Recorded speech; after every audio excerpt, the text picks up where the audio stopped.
The notice came on the first day of December, 1887. It was a single sheet of paper, nailed to the door with the kind of finality that left no room for negotiation. The nail had been driven hard, punching through the pine plank, beneath splitting the wood grain in a way that seemed almost deliberately cruel.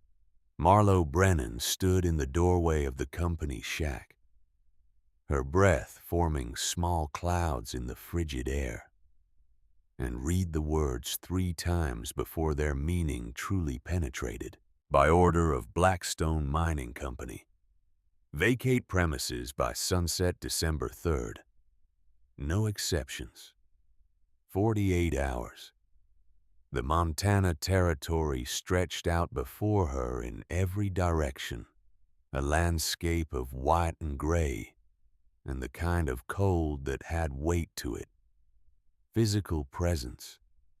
The kind of cold that didn't just chill the skin, but seemed to reach inside and squeeze the warmth from your very bones. The thermometer on the north wall read -32 degrees. It was 10 in the morning. 3 weeks ago, Owen Brennan had been a living, breathing man, a mine engineer with steady hands and a quiet competence that had made Marlowe feel safe in this brutal country. 3 weeks ago, he had kissed her forehead in the dark of early morning, pulled on his heavy coat, and walked to the Blackstone shaft to check the new tunnel supports.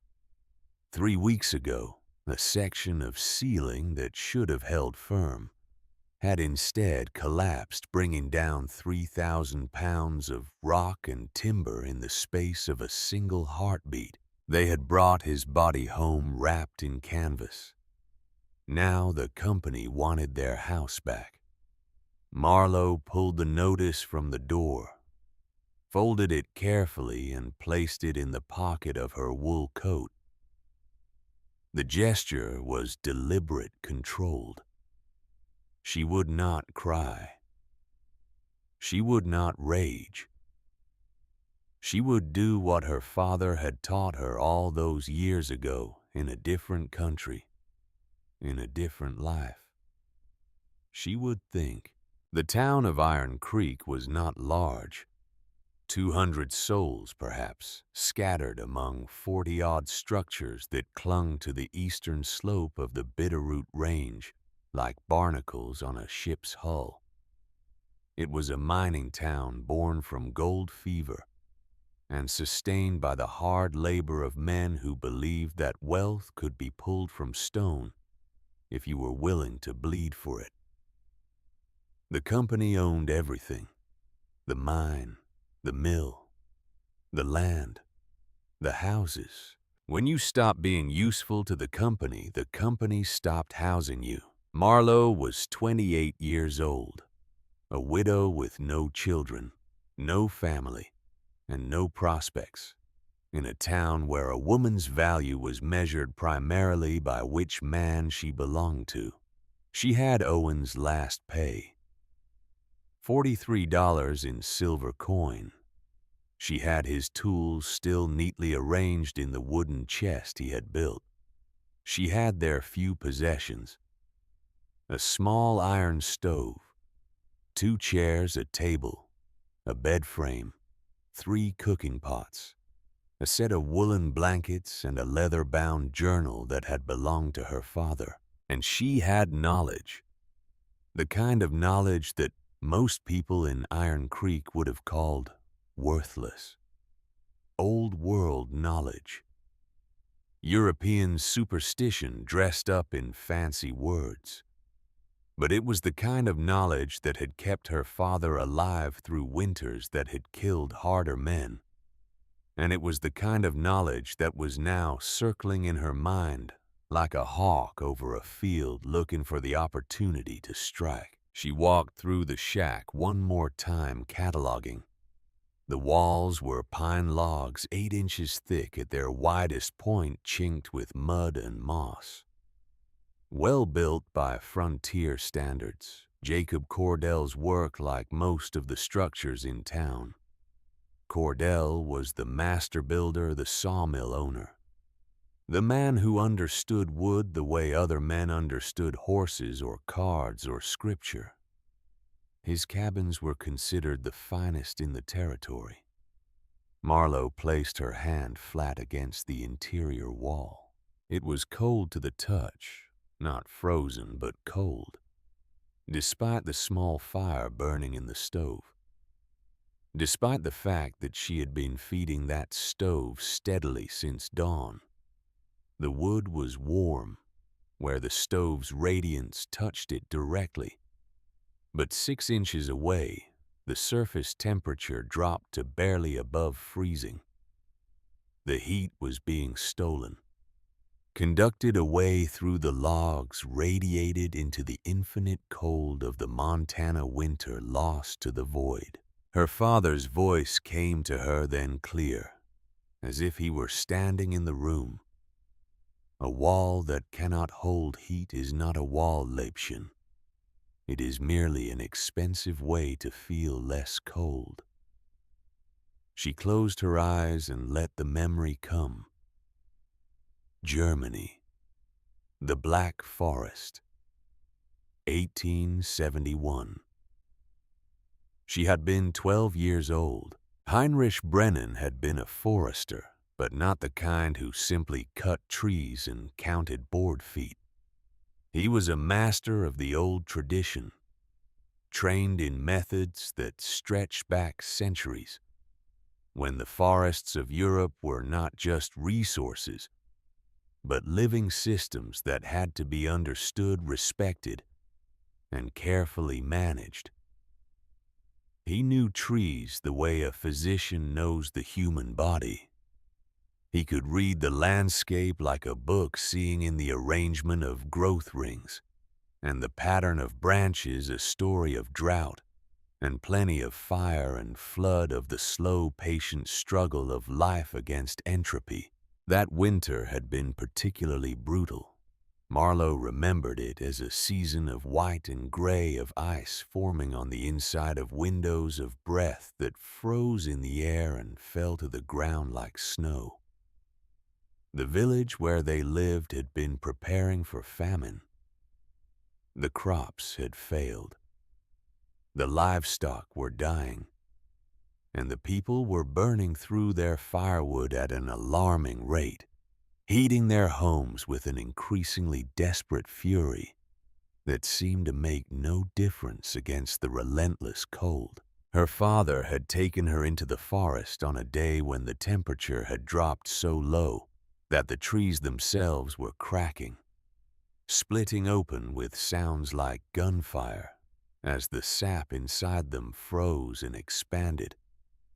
He had brought a small mallet and a coil of rope, and he had led her to a massive oak tree that stood alone in a clearing, its branches bare and stark against the pale sky.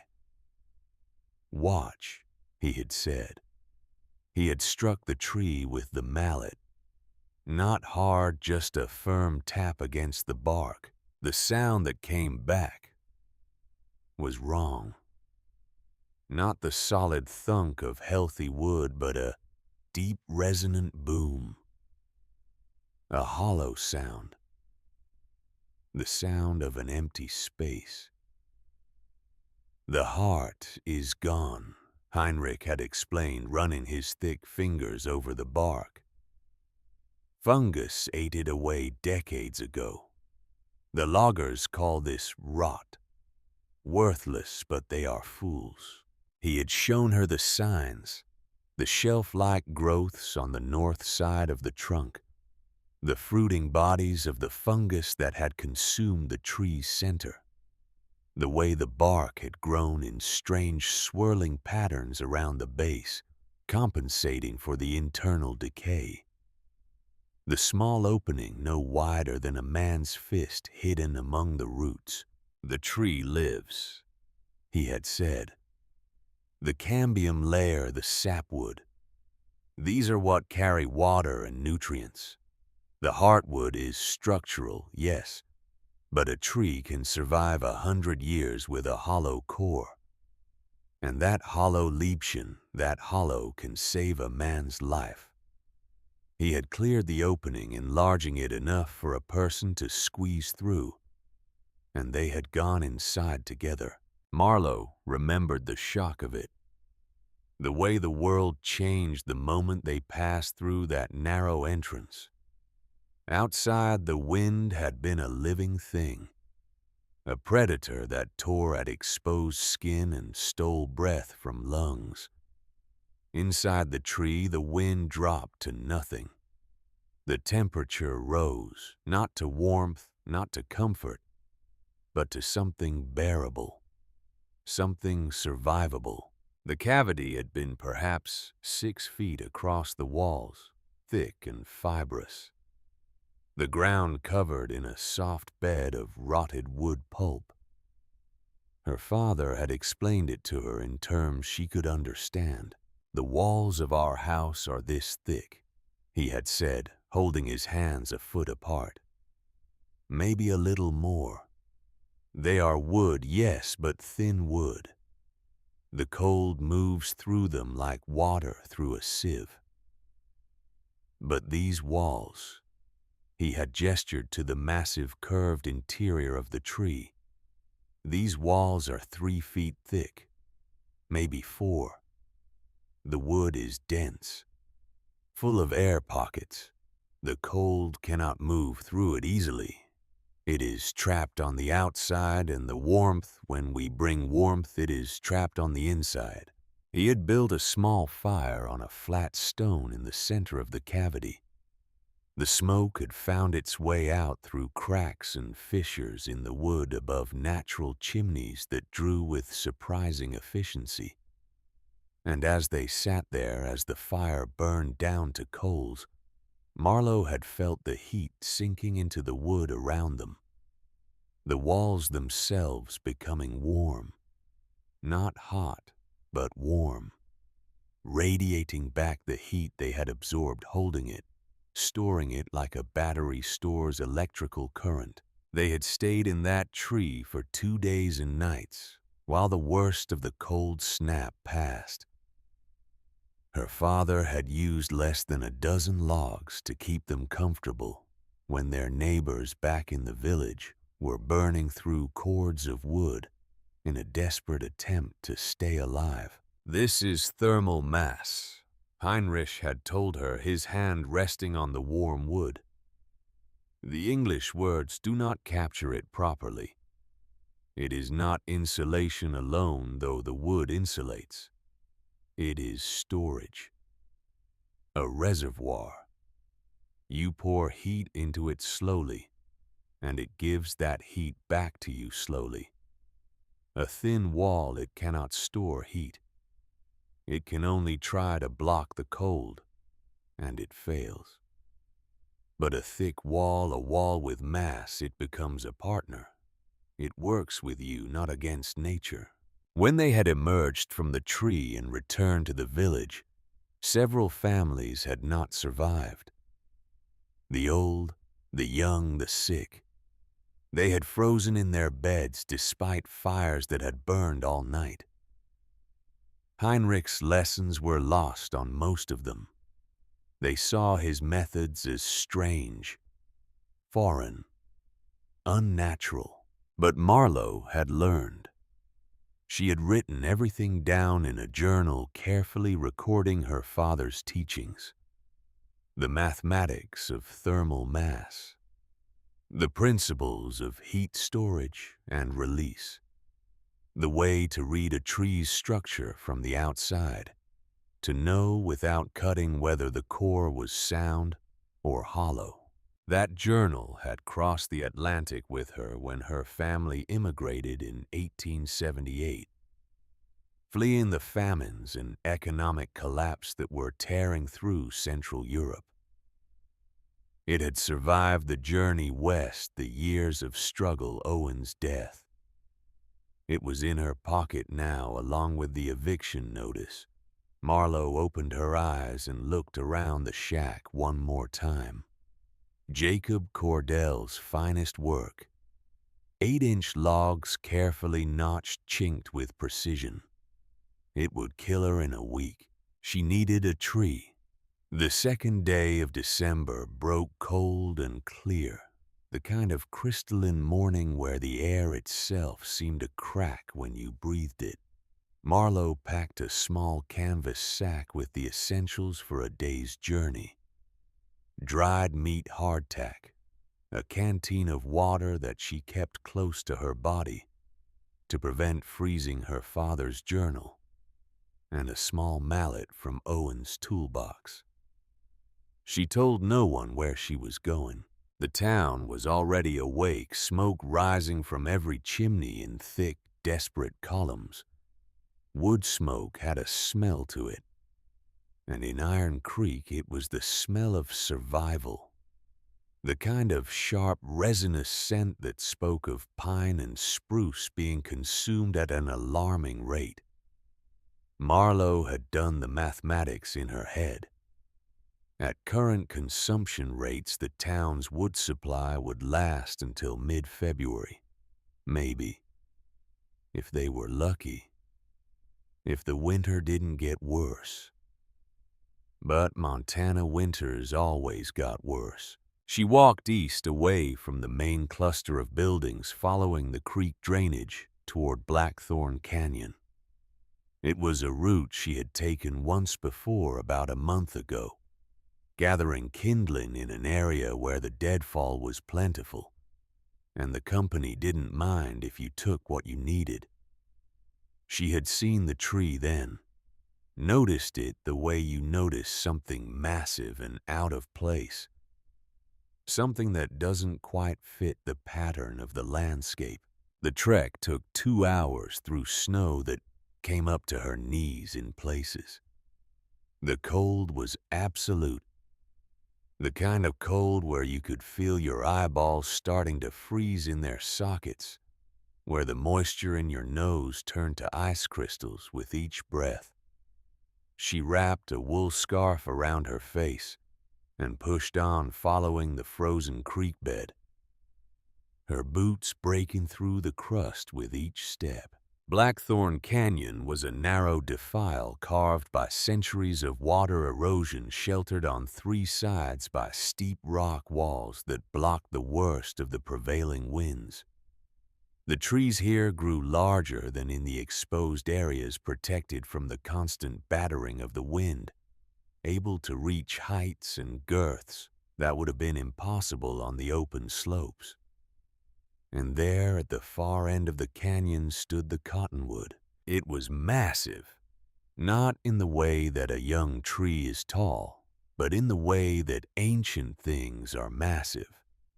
Its trunk was easily 16 feet in diameter at the base, the bark deeply furrowed and textured like the hide of some prehistoric creature. The lower branches didn't start until 30 feet up, and even those were thicker than a man's torso. It had probably been growing for 250 years, maybe more. It had been here before the town, before the mine, before the first white men had ever set foot in this valley. Marlowe circled it slowly, her practiced eye reading the signs. The bark on the north side showed the telltale shelf fungi bracket, shaped growths that indicated internal decay. Polypore mushrooms, the fruiting bodies of a rot that had been working its way through the heartwood for decades. The tree was hollow. She was certain of it even before she tested. She pulled the mallet from her pack and struck the trunk at chest height. The sound came back, deep and resonant, a boom that seemed to vibrate through her whole body. Not the solid thunk of healthy wood, but the unmistakable sound of a cavity, a void, an empty space large enough to echo. Her heart began to beat faster. She circled again, looking for an entrance. Natural openings were common in hollow trees. places where the internal rot had eaten through the outer shell, creating gaps large enough for animals, weather, or time to exploit. She found it on the leeward side, hidden behind a thick tangle of wild raspberry canes that had grown up and over the base of the tree. The canes were dead now, frozen brittle by the winter cold, but still dense enough to completely obscure what lay behind them. She pushed through carefully, the thorns catching at her coat, and there it was, a fissure in the bark, perhaps 18 inches wide, 2 feet tall. A dark opening that exhaled the scent of damp earth and ancient wood. Marlowe pulled out her father's journal and flipped to a page she had marked years ago. Heinrich's careful handwriting. German words mixed with English detailed measurements and calculations. For a woman of average build, minimum cavity, diameter 2.5 meters. Minimum height 3 meters. Wall thickness for adequate thermal mass, 0.8 meters minimum, 1 meter preferred. Ventilation, natural fissures acceptable if they draw properly. Avoid trees with active water damage or fungal growth on inner walls. She needed to go inside. Marlowe knelt down, pulled a small oil lamp from her pack, lit it with a sulfur match and squeezed through the opening. The darkness swallowed her. Then, as her eyes adjusted to the lamp's glow, the space revealed itself. It was larger than she had dared hope. The cavity was roughly circular, perhaps 10 feet in diameter, stretching upward into shadow that her lamp couldn't fully penetrate.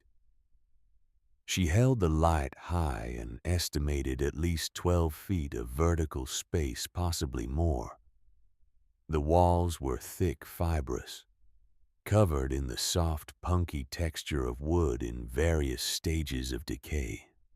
The ground beneath her boots was spongy, a deep bed of rotted wood pulp and organic matter that had been accumulating for decades. She placed her hand on the wall.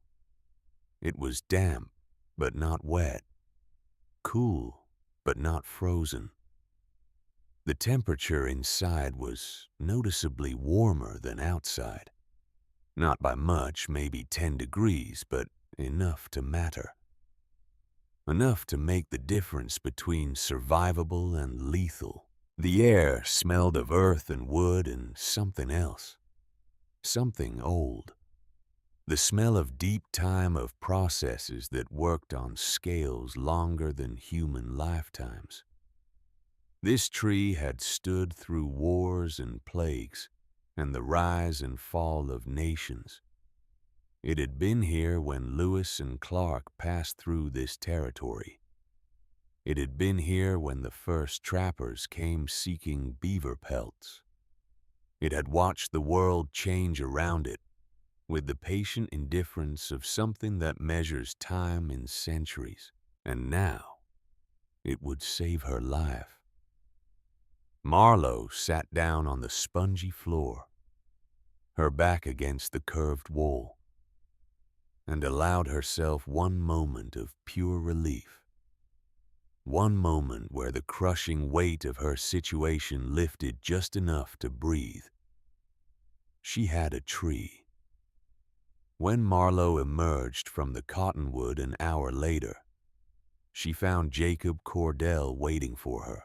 He was sitting on a fallen log about 30 yards from the tree, his massive frame somehow making the log look small. He was dressed in heavy furs, a wide-brimmed hat pulled low against the cold, and he was smoking a pipe with the kind of patient deliberation that suggested he had been there for some time. "Mrs. Brennan," he said, his voice carrying easily across the frozen air. Marlowe's hand tightened on the lamp. "Mr. Cordell." "That's an interesting choice of scenery for a winter walk." She said nothing. simply stood there, her body between him and the tree entrance, protective. Jacob Cordell was 48 years old, built like a bridge support with hands that could snap a 2x4 as easily as another man might snap a pencil. He had come to Montana in the 60s following the gold rush and had made his fortune not in mining, but in the infrastructure that mining required. His sawmill had supplied timber for every major operation in the territory. His buildings were legendary for their craftsmanship. He was, by all accounts, the finest carpenter and builder in 500 miles. He was also the man who had built the shack that the company was now taking from her. "I hear you've been given notice," he said, taking a slow draw on his pipe. "News travels fast. It's a small town, Mrs. Brennan, and evictions are not common even for the company.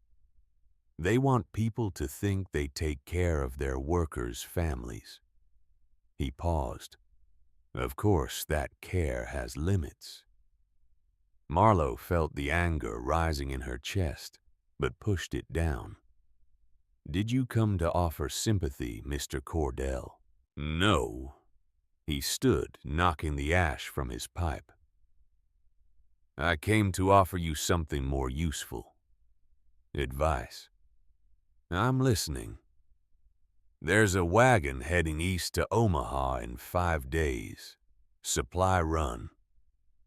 They'll have room for a passenger. I spoke to the driver. He'll take you for $10. Once you're in Omaha, you'll have options. Family, perhaps. Friends. At the very least, a city with opportunities for a woman in your position." "And what position is that?" "A widow with no prospects in a mining town where the temperature will drop to 50 below before winter's end." He said it matter-of-factly, without cruelty, but also without softness. "This is not a place for a woman alone, Mrs. Brennan. You must know that." Marlowe looked at him for a long moment. And the tree, his eyes narrowed slightly. "What about it? You followed me here. You saw me go inside.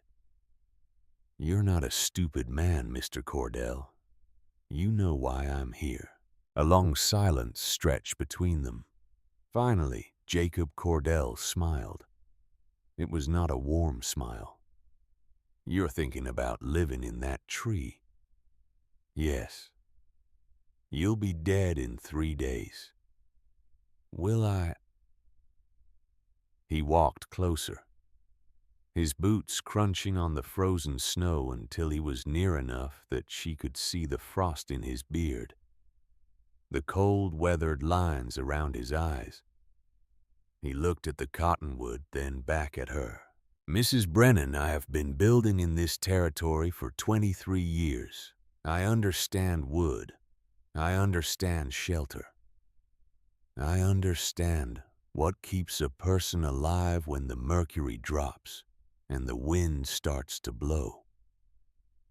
And I am telling you as a man who knows these things, that tree will kill you. Because it's hollow. Because it's rotten. The damp will get into your lungs and give you pneumonia. The structure is unstable. The first real wind will split it like kindling. And even if by some miracle you survive those hazards, you will freeze. There is no heat source, no insulation, no protection. It is a tomb waiting to close around you." Marlowe met his gaze steadily. "What if you're wrong?" Something flickered across his face. Surprise, maybe, or annoyance. "I'm not wrong, but what if you are? What if there are principles of shelter that you don't understand? What if the thickness of the walls matters more than you think? What if thermal mass is more important than your fireplaces and your chinked logs? Thermal mass. He repeated as if testing the words. Where did you learn that term? My father. And what did your father build, Mrs. Brennan? What great structures did he create? None. He understood trees, not buildings. But he understood heat. And he understood survival. Jacob Cordell shook his head slowly. I'm offering you a way out. A safe passage to a place where you might have a future. And you're choosing this. He gestured at the tree with something close to contempt. Marlowe felt the words rising in her throat. Her father's words, a lifetime of accumulated knowledge pressing against her teeth. But she held them back. This man would not listen, could not listen. He had built his entire identity on a foundation of expertise, and what she was proposing would crack that foundation.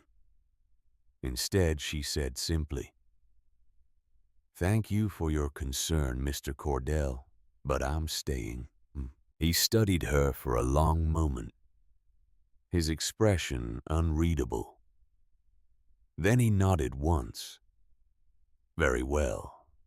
But understand this, Mrs. Brennan. When you sicken, when you freeze, when this folly of yours collapses around you, it will be the town that has to risk men to come for your body. You are making yourself a liability, and this town has no patience for liabilities. He turned and began walking back toward Iron Creek, his large frame moving with surprising grace through the deep snow. When he was about 50 yards away, he called back without turning around. Prove me wrong, Mrs. Brennan. I dare you. The 3rd of December. Sunset was at 4:37. Marlowe had less than 7 hours. She moved with the efficiency of someone who has thought through every step in advance, every action planned and optimized. No wasted motion. No hesitation. The survival instinct that had kept her ancestors alive through centuries of European winters was singing in her blood now, a clarity of purpose that felt almost transcendent. First, the entrance. The raspberry canes were dense, their thorns wicked even in death. She used Owen's hatchet to clear them, the sharp cracks of breaking wood echoing across the canyon. It took 40 minutes to enlarge the opening to something she could move through easily, to something that would allow her to bring tools and materials inside. By 9 in the morning, she was working inside the cavity. The first task was excavation. The floor was covered in 8 inches of damp, spongy wood pulp, the accumulated decay of decades. It would need to come out. Standing water, moisture, dampness of any kind would be deadly.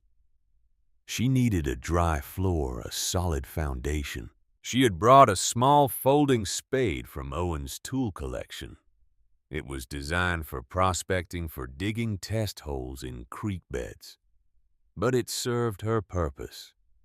She began to dig, scooping the wet, rotted material into the canvas sack she had brought, hauling it outside, dumping it, returning for more.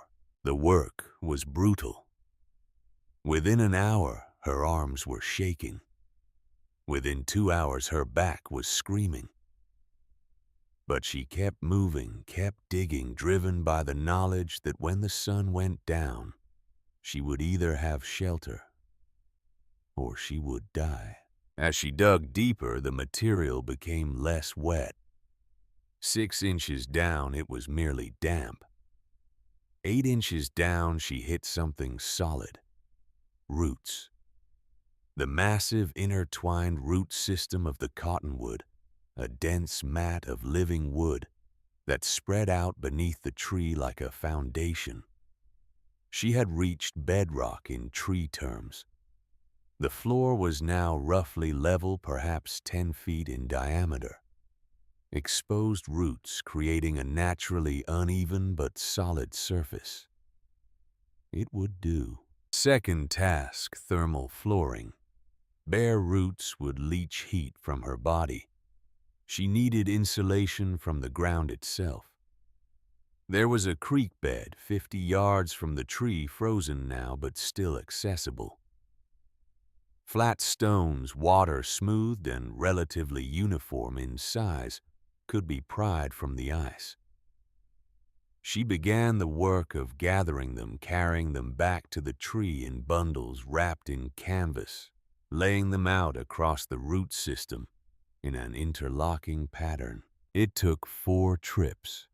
By noon, she had covered approximately 60% of the floor in a layer of stone. Each stone was cold as death to the touch. But once they were in place, once they formed a continuous surface, they would act as a thermal battery. They would absorb heat from any fire she built, hold that heat, and radiate it back over time. Third task, insulation layer. The stones needed to be separated from direct body contact. She needed bedding that would trap air, create dead space, prevent conductive heat loss. The pine trees surrounding the canyon were heavy with branches, many of them dead and dry despite the snow. She used Owen's hatchet to cut boughs, selecting the ones with the most needle density, the most potential to create layered air-trapping insulation. She hauled armload after armload back to the tree, laying them out across the stone floor in a thick, springy mat. The smell of pine filled the cavity, fresh and clean, covering the earthy scent of old wood. By 1 in the afternoon, she had a floor, primitive but functional. Fourth task, the stove. This was the gamble. This was where her father's knowledge would either save her or kill her. The small iron stove from her shack weighed perhaps 60 pounds, not impossibly heavy for a fit man to move. For a woman of Marlowe's size, alone in deep snow across 2 miles of frozen terrain, it was close to impossible. She had planned for this. She had brought rope and a canvas tarp. She wrapped the stove in the tarp, tied the rope around it in a harness configuration, and began to drag it. The journey back to Iron Creek took an hour. Every muscle in her body was trembling by the time she reached the shack. Several people watched her from their windows as she loaded the stove onto the tarp. She ignored them. Let them watch. Let them think her mad. The journey back to the tree took 2 hours. She had to stop every 50 yards to rest her breath, coming in ragged gasps, her heart hammering. But she did not stop for long. Could not stop for long. The sun was already beginning its descent. She reached the tree at 3:45. Sunset in 52 minutes. She dragged the stove through the entrance, positioned it in the center of the cavity on a flat section of stone floor. The weight of it would keep it stable.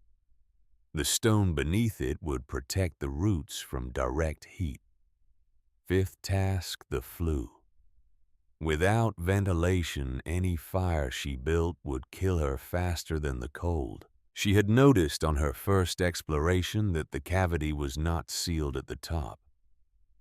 There were cracks, fissures in the wood above natural chimneys created by the pattern of decay.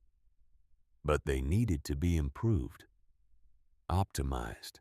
She climbed using the natural irregularities in the interior wall as handholds working her way up toward the darkness above. At about 15 feet up, she found what she was looking for, a major fissure that ran vertically through the wood, a natural vent that showed daylight at the top. She had brought clay from the creek bed, mixed with wood ash, to give it binding properties, working quickly now, racing the failing light. She used the clay to line the lower section of the fissure, creating a smooth channel that would draw smoke upward, prevent it from pooling in the cavity. It was crude work, rushed work, but it followed the basic principles her father had taught her. Hot air rises. Give it a path and it will take that path. Create a draft and the draft will sustain itself. By 4:15, she had a functioning flue. The sun was touching the horizon. She climbed down, her hands numb, her whole body shaking now from exhaustion and cold. She still had her bedroll, her blankets, a small supply of food. She had carried them from the shack in earlier trips. They were piled near the entrance. She pulled them inside, arranged them on the pine boughs, created a small nest of fabric and wool. 4:25. She had kindling. Dry pine bark shavings from Owen's woodworking projects, a handful of fat wood she had gathered. She had a sulfur match. She built the fire carefully, precisely in the center of the stove. A small teepee of kindling surrounded by slightly larger pieces, the whole structure designed to catch and spread flame efficiently. One match. That was all she could afford. If it failed, if the wood was too damp, if the draft didn't draw, she would have to try again in darkness, with frozen fingers, with consciousness fading. She struck the match. The sulfur flared yellow. She touched it to the fat wood. The fire caught. Small flames licked upward. Found the kindling, began to spread. Smoke rose from the stove, climbed toward the fissure she had prepared, hesitated for a moment as if uncertain, then was pulled upward by the natural convection. The draft was working. She fed the fire carefully, adding larger pieces as the smaller ones caught, building the heat slowly. The stove began to tick and ping as the metal expanded. Warmth radiated outward. Marlowe sat down on her bedroll and watched the light of the fire dance against the curved interior walls of the tree. Outside, the sun dropped below the horizon. Inside, she was warm. She had done it. The first night was a revelation. As the fire burned, as the iron stove radiated heat into the small cavity, Marlowe could feel the space itself beginning to change. The walls around her, those massive 3-foot thick walls of fibrous cottonwood, were absorbing the warmth. Not quickly, not dramatically, but steadily, patiently, like a stone left in the sun. She placed her hand against the wood nearest the stove. After an hour, it was no longer cool. After 2 hours, it was warm to the touch.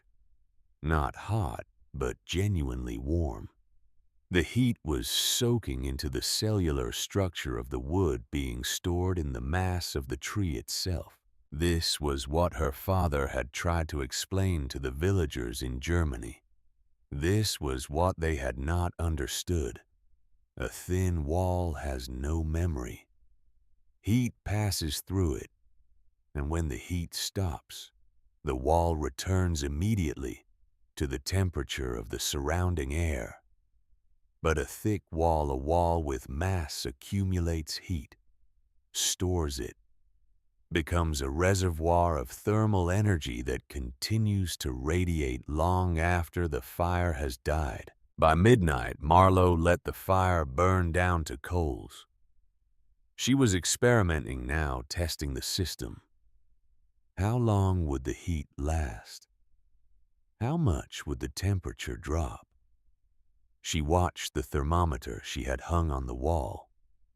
As the fire dimmed, the temperature did drop, but slowly. So slowly. From 65 degrees at midnight to 60 degrees at 2 in the morning.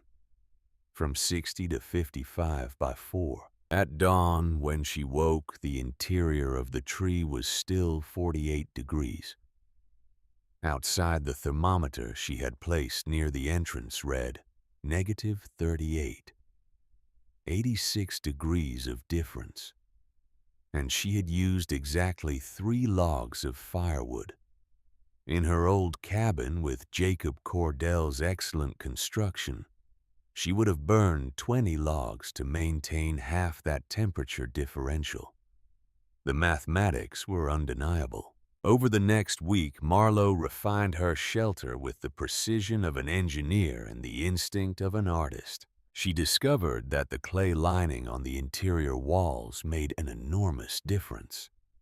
Clay has high thermal mass and good conductivity. It absorbed heat from the air and conducted it into the thick wood behind it, charging the thermal battery faster. She spent 2 full days gathering clay from the creek bed, mixing it with wood ash and waters, and plastering the interior walls to a thickness of about 2 inches. The work was meditative, repetitive. Her hands learned the texture of the clay, the way it smoothed and bonded, the way it created a second skin over the ancient wood. She worked section by section, starting near the stove and moving outward in a spiral pattern until the entire visible surface of the cavity was covered in a smooth earthen coating.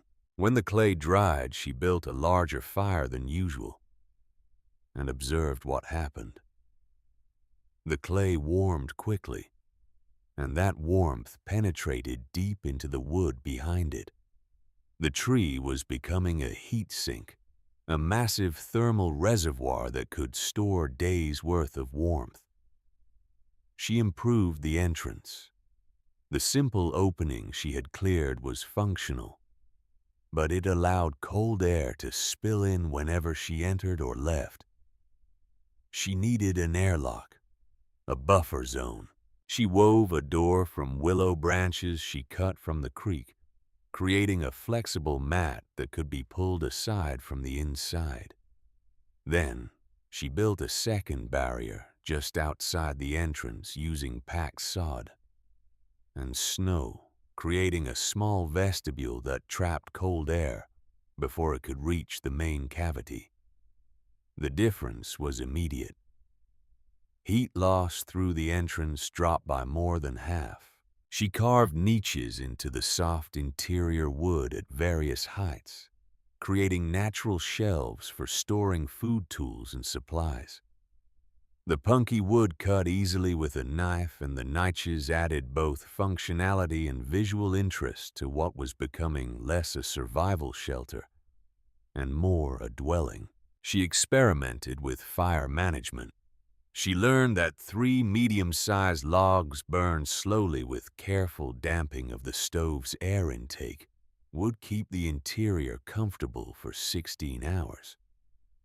She learned that the thermal mass needed to be charged slowly, that dumping large amounts of heat into the system quickly was wasteful. Better to maintain a small, steady fire that allowed the walls to absorb heat at a sustainable rate. She kept detailed notes in her father's journal. Temperature readings, wood consumption, observations about draft and ventilation. The data was compelling, irrefutable. She was living comfortably in -40-degree weather while using less than a quarter of the firewood that the town's cabins required.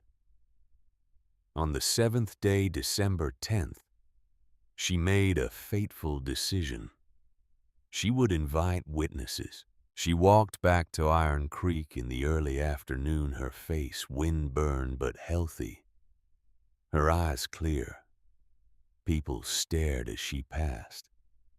There had been rumors, of course, sightings of smoke from Blackthorn Canyon, speculation about whether the widow Brennan had actually survived. Some had thought she was dead. Others had assumed she would come crawling back, begging for shelter, proving Jacob Cordell right. Instead, she looked stronger than she had before the eviction. She found Cordell at his sawmill, overseeing a crew that was cutting pine logs into dimensional lumber. He saw her approaching and stopped what he was doing, his expression carefully neutral. "Mrs. Brennan." "Mr. Cordell, I have a proposition for you." "I'm listening." "You said I would be dead in 3 days. It's been 7. I'm inviting you and anyone else from the town council who wants to come to inspect my shelter, to see for yourselves what I've built." Something shifted in his eyes. Interest, maybe, or the kind of skepticism that comes from a man who has been challenged in his area of expertise. "When?" "Now. I'll wait while you gather whoever wants to come." 30 minutes later, Marlowe was leading a group of 5 men through the snow toward Blackthorn Canyon. Jacob Cordell, Reverend Whitmore, the town's spiritual leader, Thomas McKenna, who owned the general store, and 2 members of the town council, Harrison Blake and Samuel Frost. They were dressed in their heaviest furs, wrapped against the cold, moving with the careful deliberation of men who knew that winter in Montana was not forgiving. They talked among themselves in low voices, speculating. When they reached the tree, they stopped. "This is your shelter," Blake said, his voice heavy with doubt. "Yes." A rotten cottonwood. A hollow cottonwood with 3-foot walls and exceptional thermal mass. "Would you like to see inside?" Marlowe pulled aside the woven door and stepped through into the vestibule, then through the inner entrance into the main cavity. The men followed, skepticism written across their faces. And then they stopped talking. The interior of the tree was warm. Genuinely, noticeably warm. A small fire burned in the iron stove, and the clay-lined walls glowed softly in the firelight. The space smelled of pine and earth and wood smoke, a scent that spoke of comfort and craft.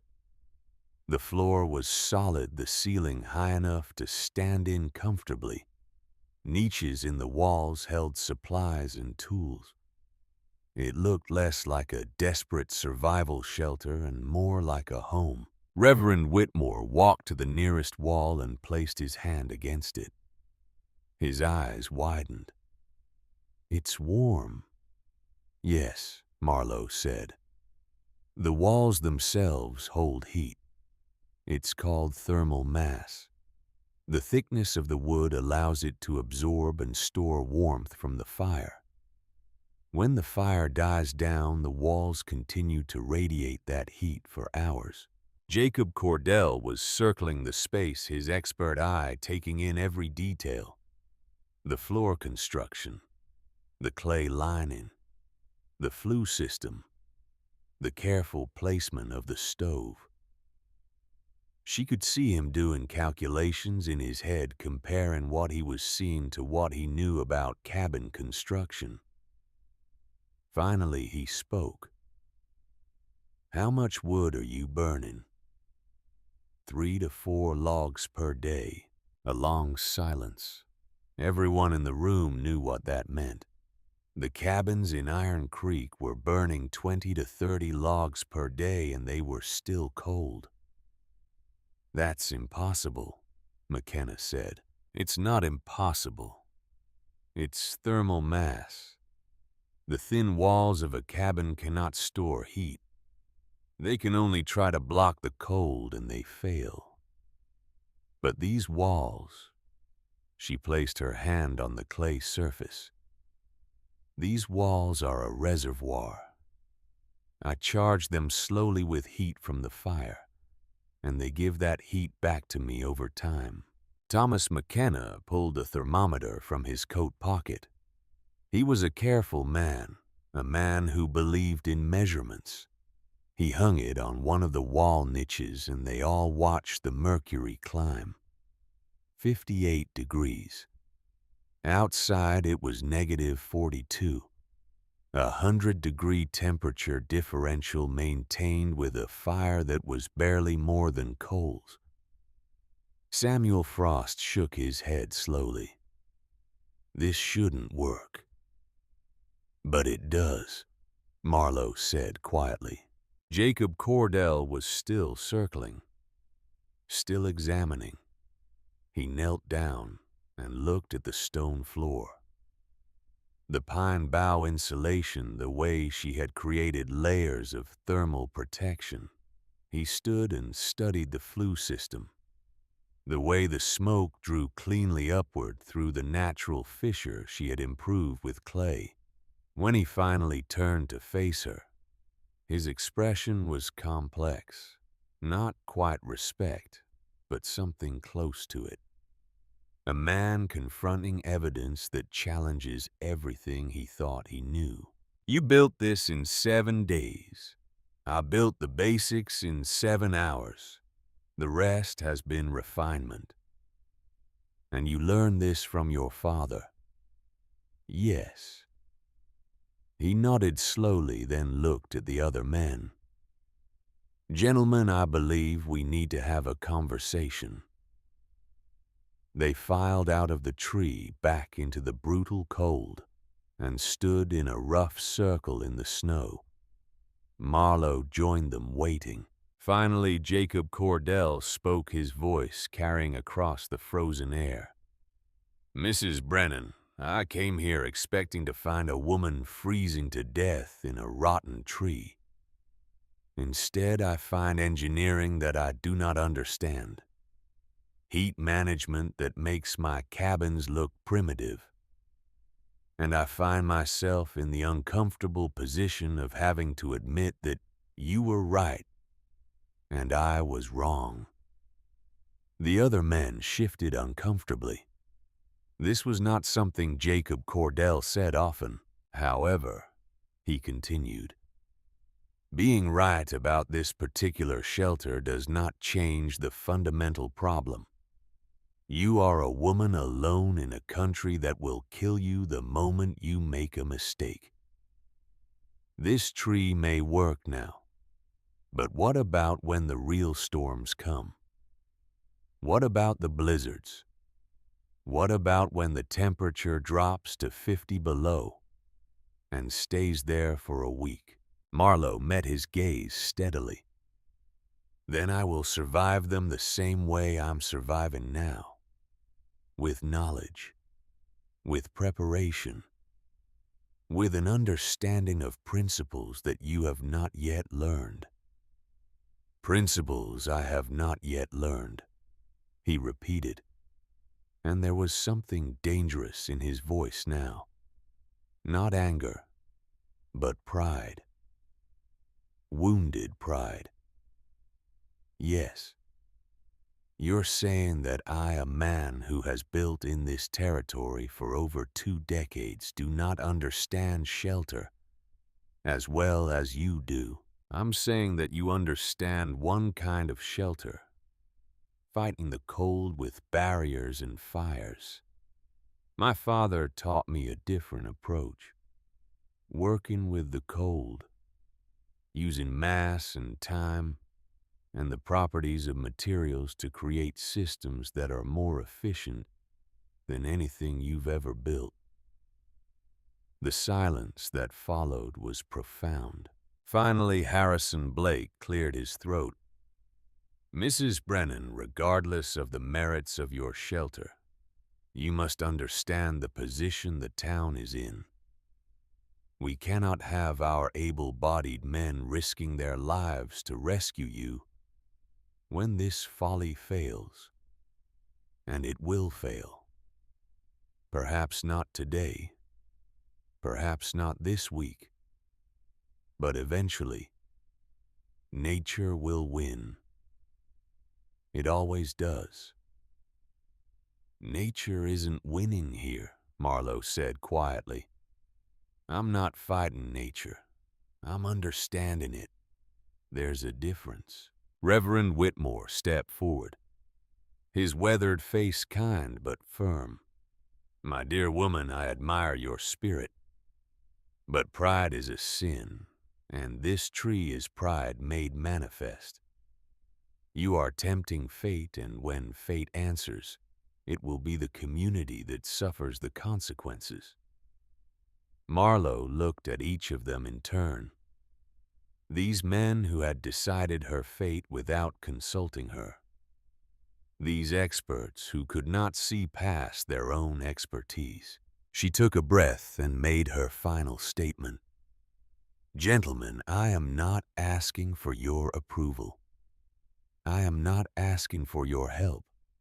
I am simply informing you that I will be here in this tree surviving your winter. And when spring comes, when you have burned through every log in your stockpiles, and I have barely touched mine, perhaps then you will be ready to learn." Jacob Cordell stared at her for a long moment, his jaw tight, his massive hands clenched at his sides. Then very deliberately he smiled. It was not a warm smile. It was the smile of a man accepting a challenge. "Very well, Mrs. Brennan. We will see. But understand this. When the storms come, and they will come, I will not send men to dig your frozen corpse from that tree. You have chosen your path. Live with it, or die with it." He turned and began walking back toward Iron Creek, the other men following. Their dark shapes moved across the white landscape like crows against snow growing smaller, until finally they disappeared into the distance.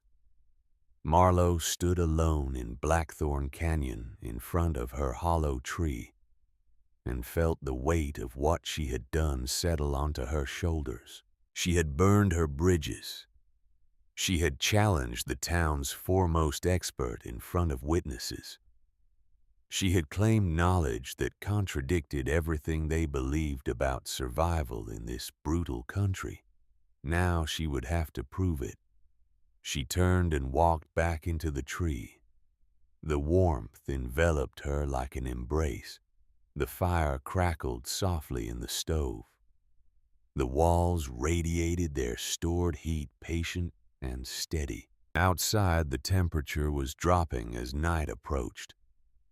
Inside, Marlowe sat on her bedroll and opened her father's journal. She turned to a blank page and began to write. December 10th, 1887. They came to witness. They saw the truth but could not accept it. This is the way of men who have built their lives on certainty. To admit error is to admit that the foundation might be flawed. But I have no choice now. I must perfect this system. I must prove beyond any doubt that the old knowledge, the forgotten principles are not superstition but science. The real test is coming. I can feel it in the air. The barometric pressure is falling. The animals are restless. A storm is building somewhere to the north, something larger than anything we have seen so far this winter. When it comes, I will be ready. My father's words echo in my mind. A wall that breathes is not a tomb, Liebchen. It is a living thing, and living things take care of those who understand them. I understand you, old tree. We will take care of each other. She closed the journal and added another log to the fire, not because she needed the heat immediately, but because she was charging the thermal battery, preparing, storing warmth against the cold that was coming. The night settled over Blackthorn Canyon. The stars emerged hard and bright in the crystalline sky.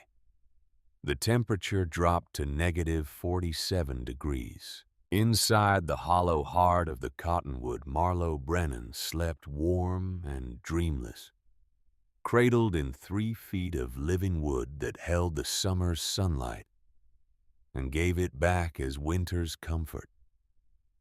The first part of her journey was complete. She had shelter. She had proven the basic principles. But the real test, the trial that would either validate everything she believed or kill her in the attempt, was still to come. The blizzard was building, and it was coming for Iron Creek with the force of biblical judgment.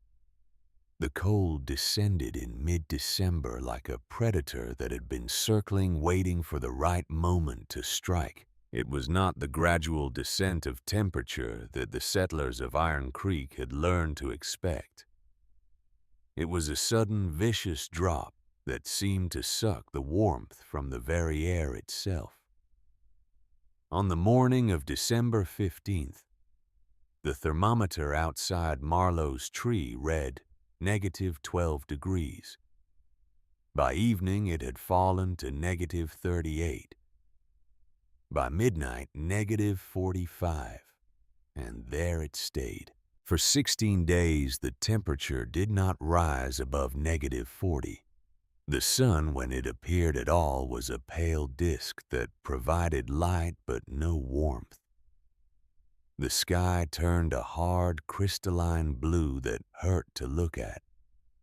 The snow stopped falling because the air was too cold to hold moisture.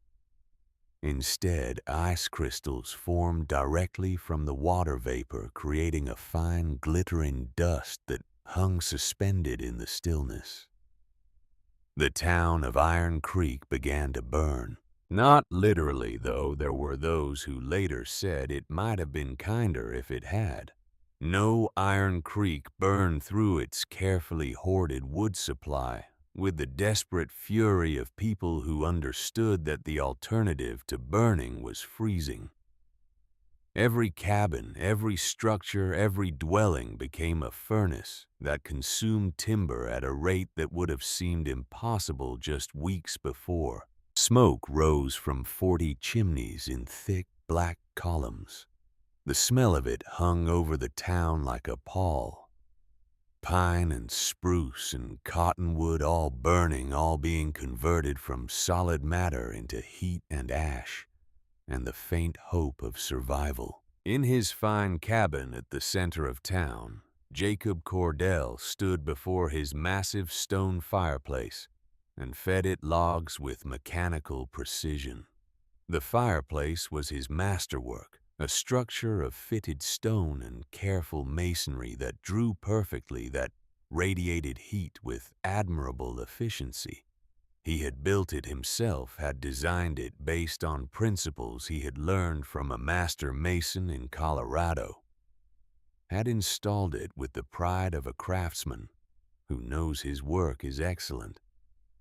It was failing, not in the sense that it did not work. The fire burned hot and bright, consuming wood at a prodigious rate. Heat poured into the room in waves. But somehow, impossibly, the room remained cold.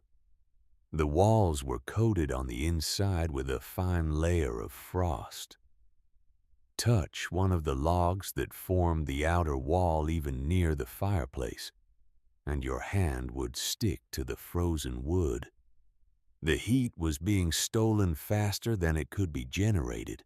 Jacob's wife, Margaret, sat near the fire, wrapped in 3 wool blankets, her breath visible in the air. Despite the flames leaping just 6 feet away, their oldest son, Silas, was in the barn, tending to the livestock that were dying despite every effort to keep them warm. The cabin was burning through 35 logs a day. At that rate, their winter supply would be exhausted by the end of January, and it was only mid-December. Jacob added another log to the fire and tried not to think about the widow Brennan in her hollow tree. 2 miles away in Blackthorn Canyon, Marlowe sat at her small writing desk, a shelf she had carved into the wall of the cottonwood at a comfortable height, and recorded data in her father's journal. December 16th, 1887. Exterior temperature, negative 44 degrees Fahrenheit. Interior temperature, positive 64 degrees Fahrenheit. Fire maintained at low burn damper 3/4 closed. Wood consumption 3 logs in 24-hour period. Thermal mass fully charged. Wall surface temperature at 3 feet from stove 61 degrees. Wall surface temperature at maximum distance from stove 57 degrees. Variation 4 degrees across entire living space. She paused, flexed her fingers, and continued writing. Her handwriting was neat, precise. The careful script of someone who understands that data is worthless if it cannot be read. Notable observations: the extreme exterior cold appears to have minimal impact on interior temperature once thermal mass is fully saturated. The 3-foot walls provide sufficient insulation that heat loss rate remains constant regardless of external conditions. This suggests a threshold effect. Below a certain wall thickness, heat loss increases linearly with temperature differential. Above that thickness, the relationship becomes logarithmic. Hypothesis: a cabin with 12-inch walls experiences 4 times the heat loss of a cavity with 36-inch walls, but requires 12 times the fuel to maintain comparable interior temperature. The relationship is not linear because the thin walls cannot store heat. They can only conduct it away. She set down her pen and looked around the interior of her home. The clay-lined walls glowed softly in the lamplight, warm to the touch wherever she placed her hand. The air was still comfortable with none of the drafts that plagued even the best-built cabins. The temperature was so stable that she had stopped stoking the fire every few hours. Now she added a single log every 8 hours, maintaining a small steady burn that kept the thermal battery topped up. She was using less than 4 logs a day. The cabin owners in Iron Creek were using 10 times that amount and freezing anyway. The mathematics were undeniable. But mathematics had never been enough to change minds. What changed minds was crisis. And the crisis was coming. On the 19th of December, a figure appeared in the entrance to Marlowe's tree. She looked up from the soup she was preparing, her hand moving instinctively to the hunting knife Owen had left her, then relaxed when she recognized the face. Silas Cordell, Jacob's oldest son. 19 years old, tall and lean with his father's broad shoulders, but not yet his father's bulk. He stood in the vestibule snow covering his coat, his face red from the cold, looking uncertain. "Mr. Cordell," Marlowe said evenly, "this is unexpected." "Mrs. Brennan." He pulled off his hat, clutching it in both hands. I apologize for the intrusion. I know my father said we should leave you alone. And yet, here you are. Yes, ma'am. He glanced around the interior of the tree, and she saw the exact moment when the warmth registered. His eyes widened slightly. His posture changed. I need to ask you something. A favor. Marlowe gestured to the small stool she had fashioned from a section of log. Sit. Speak. He sat still, holding his hat, looking like a man working up courage. Finally, he reached into his coat and pulled out a small cloth bundle. He unwrapped it carefully, revealing a thermometer. An expensive one with precise gradations and a polished brass frame. I want to leave this here, he said, in your tree, to take measurements. Why? Because my father is wrong and I need to prove it. Marlowe studied him. You think your father is wrong about me, about this shelter. I know he is. Silas leaned forward, and there was an intensity in his eyes that reminded her of Owen, of the way her husband had looked when he was working through a problem, when he was trying to understand the mechanics of rock and pressure and structural integrity. Mrs. Brennan, I have been studying engineering. Self-taught from books because my father believes formal education is unnecessary for a builder. But I understand heat transfer. I understand thermal conductivity and specific heat capacity and the laws of thermodynamics. He gestured around the space. What you have done here should not work. A hollow tree should be colder than a cabin, not warmer. But it is warmer. Measurably, undeniably warmer. Which means my understanding is incomplete, or my father's understanding is incomplete, or both. And you think data will help you determine which? Yes. Marlowe considered this. There was risk in allowing it. Risk that the data would somehow be used against her, that Jacob Cordell would find a way to twist the numbers into proof of danger, rather than proof of efficacy. But there was also opportunity. If the data showed what she knew it would show, if the evidence was overwhelming enough, perhaps even Jacob Cordell's pride could be overcome. You may leave the thermometer, she said, on one condition. Name it. You will record data from your father's cabin as well. Same times, same precision. And when you have a week of comparative measurements, you will show me the results before you show anyone else. Silas nodded immediately. Agreed. He hung the thermometer on a wall niche where it would be away from direct heat, but would accurately measure ambient temperature. Then he pulled out a small notebook and recorded the current reading. 62 degrees. What is the temperature in your cabin right now? Marlowe asked. Silas's jaw tightened. 26 degrees, with a fire that is consuming wood faster than I can split it. And yet your father insists this tree will kill me. My father is a proud man, Mrs. Brennan. Pride makes us blind to things we do not want to see. He stood, pulling his hat back on. Thank you for allowing this. I know you have no reason to trust anyone named Cordell. Trust is earned, Mr. Cordell. You are earning it. After he left, Marlowe sat for a long time thinking.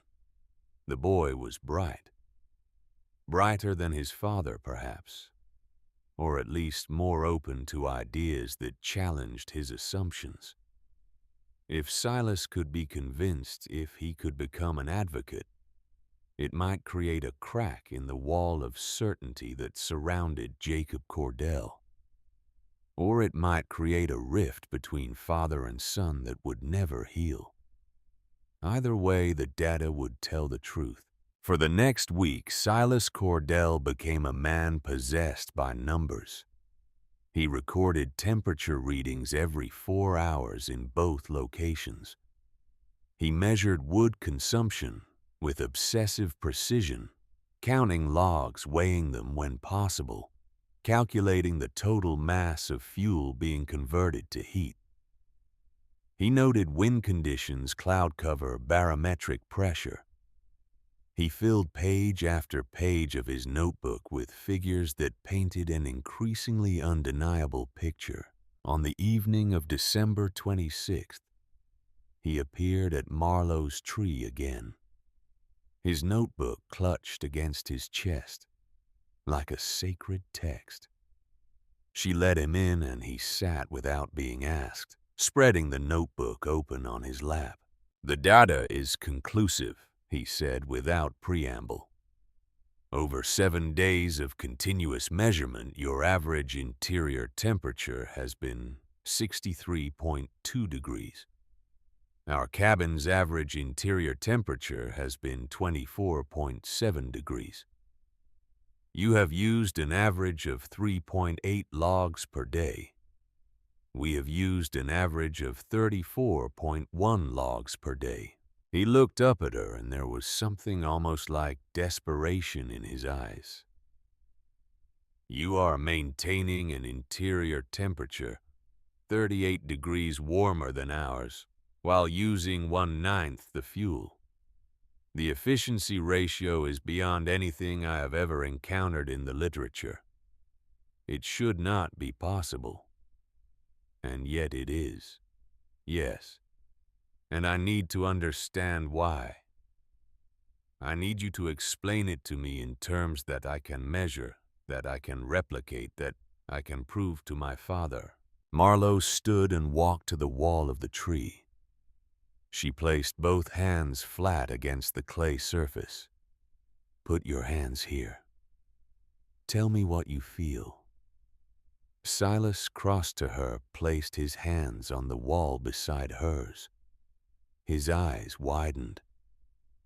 "It is warm, genuinely warm as skin." "Yes. Now tell me, when you touch the wall of your cabin, what do you feel?" "Cold. Always cold, even inches from the fireplace." "Why?" He frowned, thinking. "Because the wall is thin. Heat conducts through it rapidly. The exterior surface is at ambient temperature, -40 or worse, and that cold conducts inward. We are fighting a losing battle. We pour heat in and it is stolen away faster than we can generate it." "Exactly. Your cabin is a sieve. You are pouring warmth into a container that cannot hold it." She tapped the wall. "This is not a sieve. This is a cistern. The thickness of these walls means that heat cannot conduct through them quickly. It takes hours, even days, for warmth to migrate from the interior surface to the exterior surface.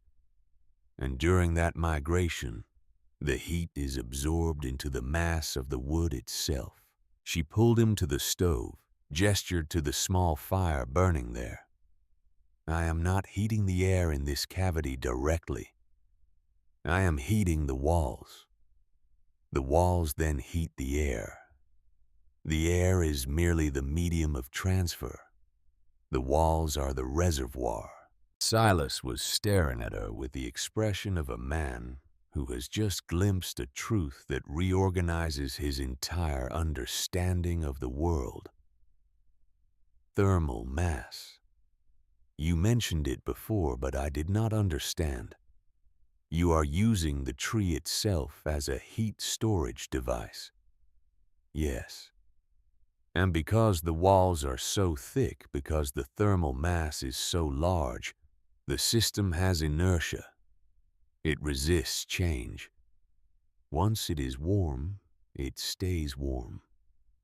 Once it is charged, it discharges slowly. Like a battery. Exactly like a battery. Silas sat down heavily, staring at his notebook. I need to show this to my father. Do you think he will listen? I do not know, but I have to try. The confrontation happened the next morning in the Cordell cabin while the family was gathered for breakfast. Silas spread his notebook on the table, the pages covered in neat columns of numbers. Jacob Cordell looked at them with the expression of a man being shown something he does not want to see. What is this? Data, father. Temperature measurements. Wood consumption rates. Comparative analysis between our cabin and Mrs. Brennan's shelter. I told you to leave that woman alone, and I disobeyed. Silas took a breath, steadying himself. Because you are wrong.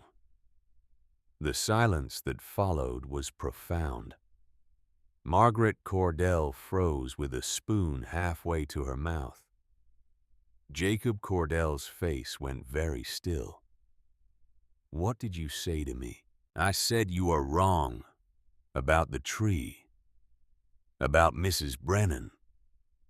About the principles of thermal management in extreme cold. Silas pushed the notebook forward with hands that trembled slightly. The evidence is here. She is maintaining an interior temperature nearly 40 degrees warmer than ours while using a fraction of the fuel. The efficiency is beyond anything in the engineering literature. Instruments lie. These are your instruments, father.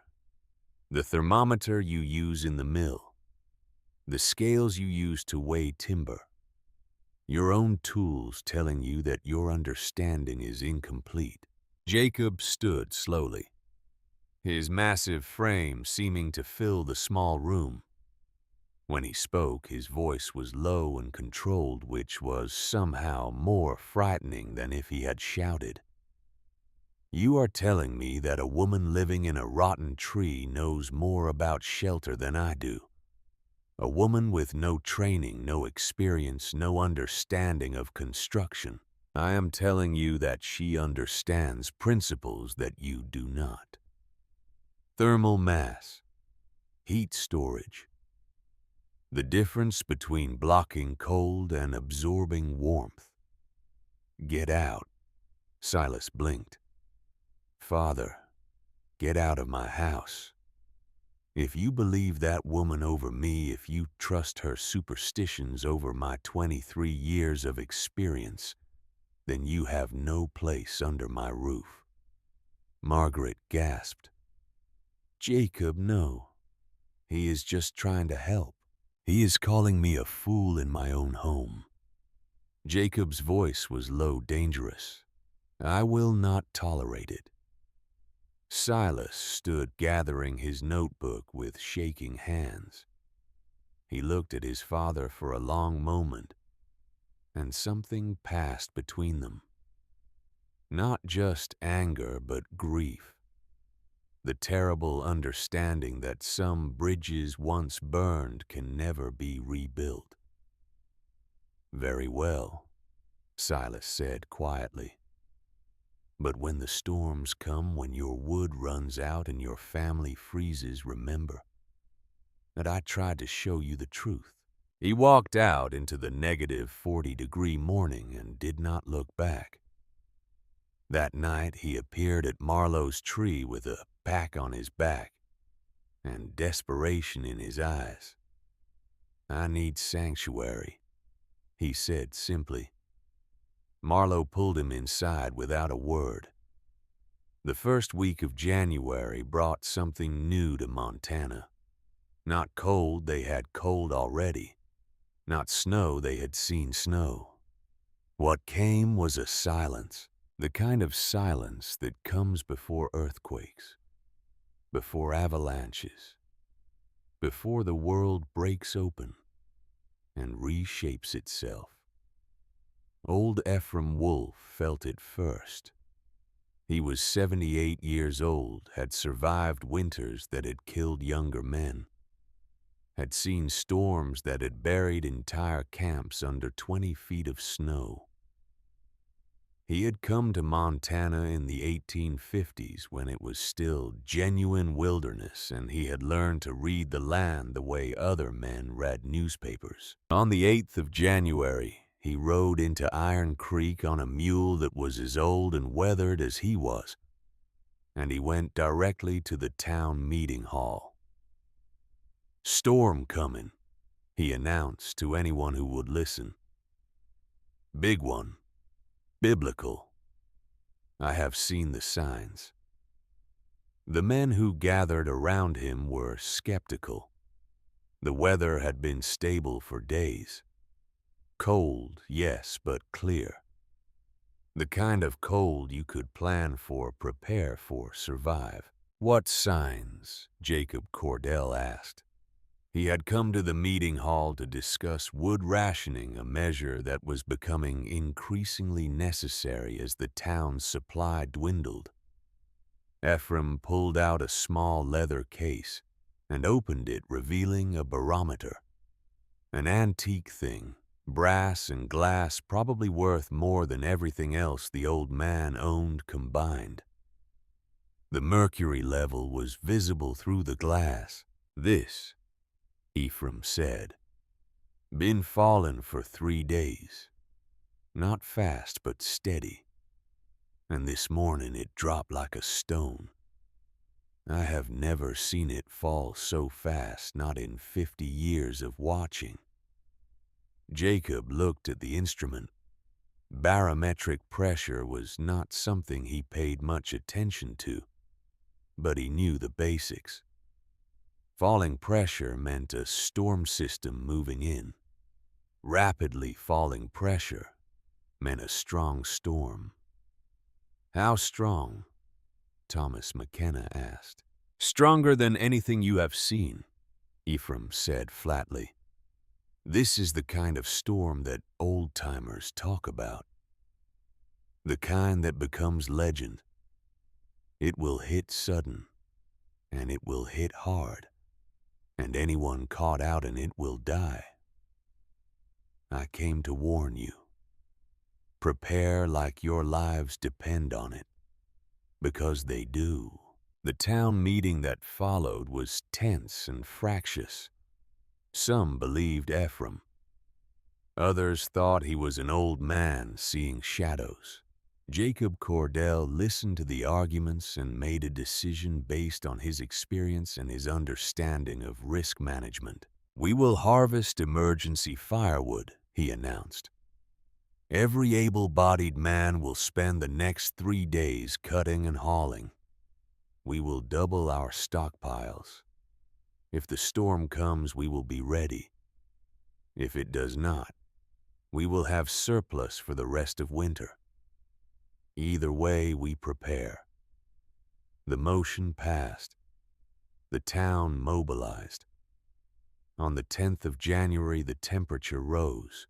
It was the first time in 3 weeks that the thermometer had climbed above zero, and the people of Iron Creek took it as a good sign. See, they told each other, the worst is past. The old man was wrong. We have survived the deep cold, and now comes the thaw. But Ephraim Wolf, watching his barometer, shook his head. "Temperature rises before a blizzard," he muttered to himself. "Storm is drawing warm air north, feeding itself. This is the calm." Marlowe felt it too. She had seen enough European winters to recognize the pattern. The unnatural warmth, The stillness, the way the birds had gone silent, the way the small animals had disappeared into their burrows and dens. She spent the day reinforcing her shelter. She packed snow around the exterior base of the tree, creating an insulating berm. She checked her flue system, making sure there were no blockages, no ice formations that might impede the draw. She brought in extra firewood, stacking it in the vestibule where it would stay dry. She filled every container she had with water, knowing that once the storm hit, leaving the shelter would be impossible. Silas helped her, working with the focused intensity of a man who has chosen his side and knows there is no going back. He did not speak of his father, did not mention the family he had left behind. But Marlowe saw the way he paused sometimes, staring in the direction of Iron Creek, and she knew what he was thinking. "They will be fine," she said, quietly. "Your father is a competent man. He will keep them safe." "Will he?" Silas did not look at her. "He is burning through wood at an unsustainable rate. He refuses to adapt. Pride will kill him, Mrs. Brennan. Pride will kill them all. Then we will hope that pride is not stronger than the love of a father for his children."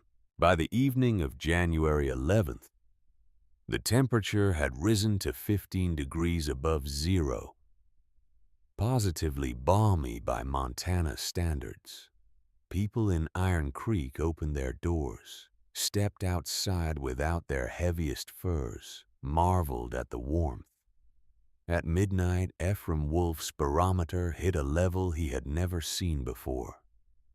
At 11 o'clock on the morning of January 12th, the world ended. It did not end with warning, did not end with the gradual onset of wind and snow that usually preceded a storm. It ended with a sudden, catastrophic shift that seemed to violate the laws of nature itself. The temperature dropped 60 degrees in 3 hours, from 15 above to 45 below. A plunge so rapid that it created thermal shock that froze moisture in the air into glittering crystals that hung suspended like a fog. The wind hit like a physical blow, going from calm to 75 miles per hour in the space of a single breath. Visibility dropped to zero. Not because of falling snow, though, that came too, but because the wind was picking up existing snow from the ground and hurling it horizontally with the force of buckshot. The air became a white chaos, a howling void where direction lost meaning, where the distinction between earth and sky disappeared. This was the schoolchildren's blizzard, the storm that would kill hundreds across the plains, the storm that would become legend. In Iron Creek, people ran for their homes.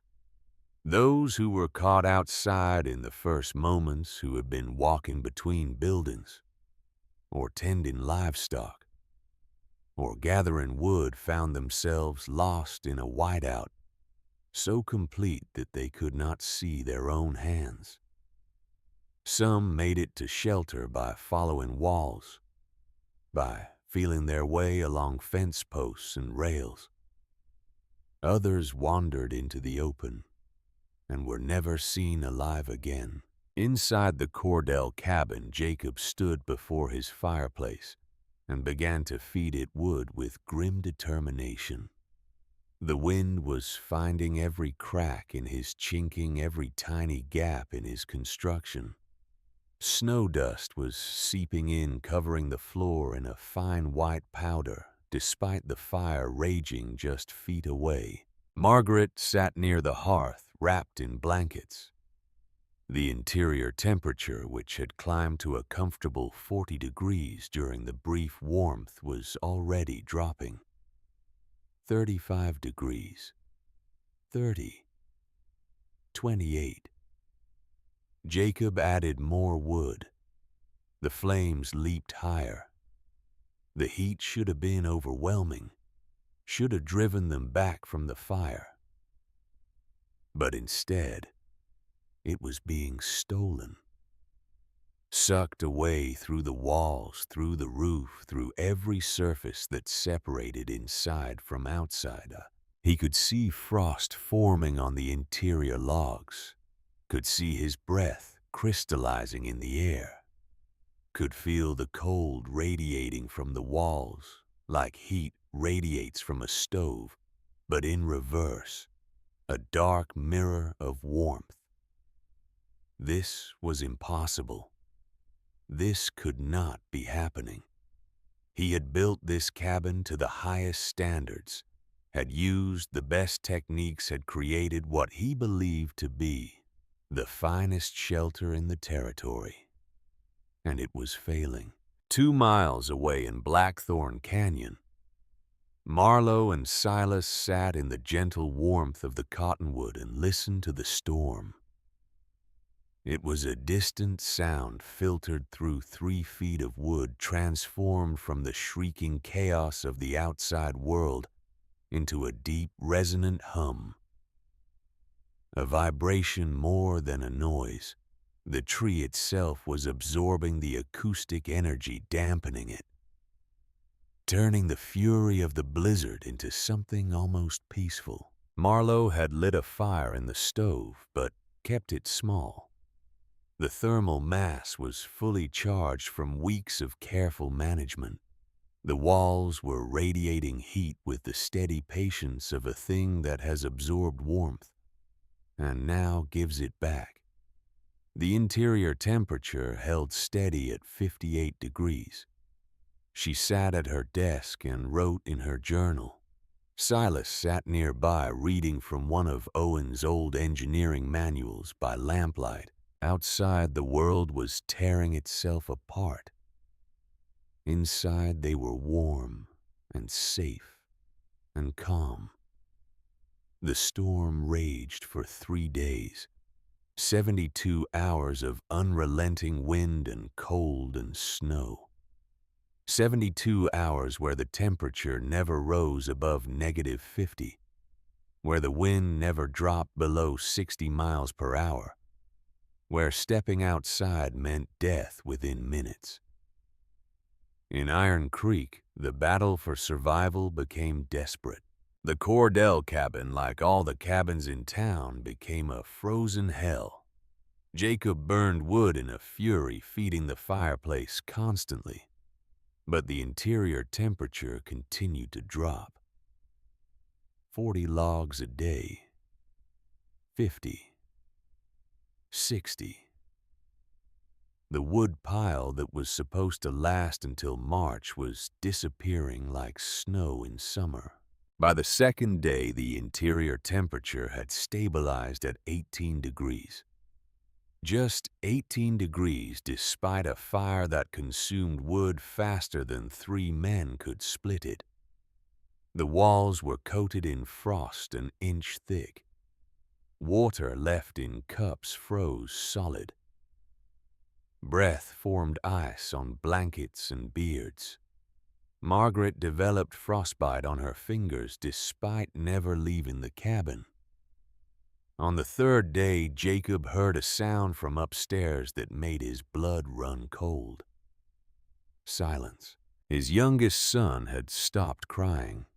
He climbed the narrow stairs to find the boy lying in bed, wrapped in every quilt and fur they owned, but utterly still, 8 years old and small for his age. A child who had been shaking uncontrollably just hours before his body's core temperature dropping. Despite the layers of wool and fur wrapped around him, now the shaking had stopped. Caleb went limp when Jacob touched him. His lips blue, his skin the color of old wax. His breathing was shallow and irregular. His eyes, when Jacob pulled back the lids, did not focus. Hypothermia. Severe hypothermia. The kind that kills. Jacob Cordell, watching his youngest son die, felt something inside him break. Not his body, not his mind, but his certainty. The absolute conviction that had defined him for 48 years shattered like ice under a hammer. He stood, his frostbitten hands shaking, and made a decision. "I am taking him to the tree," he said. Margaret looked up from where she huddled near the fire, her face streaked with frozen tears. "You will die, both of you. It is a mile through the storm. You will never make it. If I stay here, he dies for certain. If I go, there is a chance. The woman may not help you. You called her a fool. You mocked her. Why would she save the son of the man who wanted her dead?" Jacob wrapped Caleb in every blanket they had until the boy was a small bundle that barely resembled a human. He pulled on his heaviest furs, tied a rope around his waist so the child could not be torn away by the wind. "Because," he said quietly, "I am going to beg." The trek from Iron Creek to Blackthorn Canyon was a journey through the end of the world. Jacob Cordell could not see, could not breathe without the wind stealing the air from his lungs, could not hear anything except the shriek of the blizzard. He navigated by memory and faith, following the drainage that he knew led to the canyon, stumbling through drifts that came up to his chest, holding Caleb against his body, with arms that had long since gone numb. He fell 3 times. Each time he thought it was the end. Each time something drove him back to his feet. Not strength, not courage. Just the terrible understanding that if he stopped moving, his son would die. He could not feel his hands, could not feel his feet. His face was a mask of ice. But he pushed forward 1 step at a time through a white hell that seemed infinite. When he finally saw the dark shape of the cottonwood looming through the snow, he thought he was hallucinating. But it was real, solid. A fortress of wood standing unmoved by the chaos around it. He stumbled to the entrance and began pounding on the woven willow door with fists that had no sensation. "Mrs. Brennan." His voice was torn away by the wind. "For God's sake, my son, please." Inside the tree, Marlowe looked up from her journal. She had heard something, a sound beneath the hum of the storm, a human sound. She crossed to the entrance and pulled aside the inner door, then the outer. A blast of cold air and snow hit her like a fist, and there, collapsed in the vestibule, was Jacob Cordell. He was barely conscious, his face gray ice crusted in his beard and eyebrows.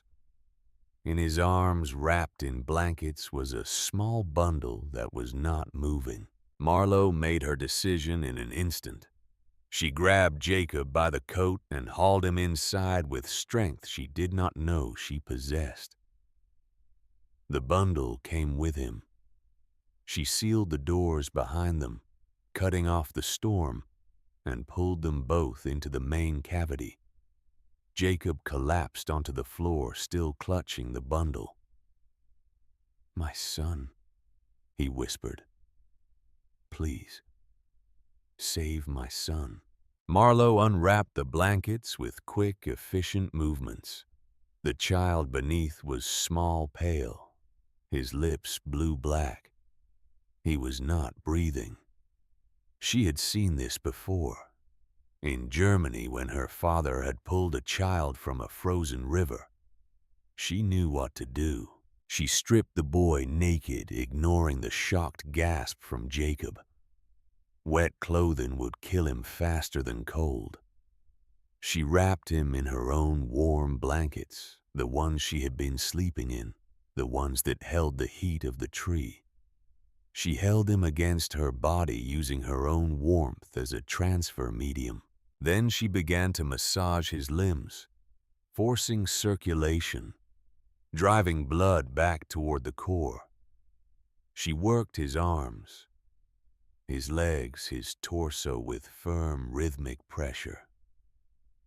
She tilted his head back and breathed warm air into his mouth, inflating his lungs, giving his body the reminder of what breathing was.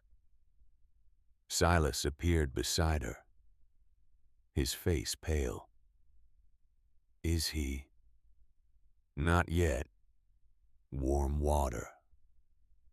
Body temperature. In a cup. Silas moved quickly, heating water at the stove, testing it with his finger until it matched his own temperature. He brought it to Marlowe in a tin cup. She forced drops between the boy's lips, tiny amounts letting gravity and reflex carry it down. The warm water would help raise his core temperature from the inside. For 40 minutes she worked, massaging, breathing, warming, while Jacob Cordell knelt nearby, his own frostbitten hands clasped in prayer, watching the woman he had mocked try to save the son he had failed to protect. And then, like a miracle, the boy coughed. A small sound, wet and weak, but a sound. His chest rose. His eyes flickered. Color began to return to his lips, a pale pink replacing the blue-black. Marlowe continued working, not stopping, not celebrating, just doing what needed to be done with the calm efficiency of someone who understands that crisis is not over until crisis is over. Another 10 minutes. Another 20. Slowly, gradually, Caleb Cordell came back from the edge of death. His breathing steadied. His color improved. His eyes opened unfocused but alive. Marlowe wrapped him tighter in the warm blankets and placed him in the nest of pine boughs near the stove. Then she turned to Jacob. He will live, but he needs to stay warm. He cannot return to your cabin. The cold will kill him before you make it halfway back. Jacob was staring at her with an expression she could not read. Shock, perhaps, or something deeper. His voice, when he spoke, was barely a whisper. You saved him? Yes, after everything I said, everything I did.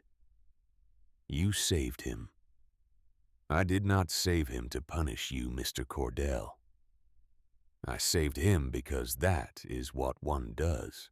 Jacob looked around the interior of the tree, at the warm clay walls, at the small fire burning steadily in the stove, at the comfortable space that had seemed impossible just weeks ago, at his son alive and sleeping peacefully in a warmth that his own cabin, for all its craftsmanship, could not provide. And then Jacob Cordell, master builder, expert in wood and shelter, a man who had built his identity on certainty and pride, did something he had not done since he was a child.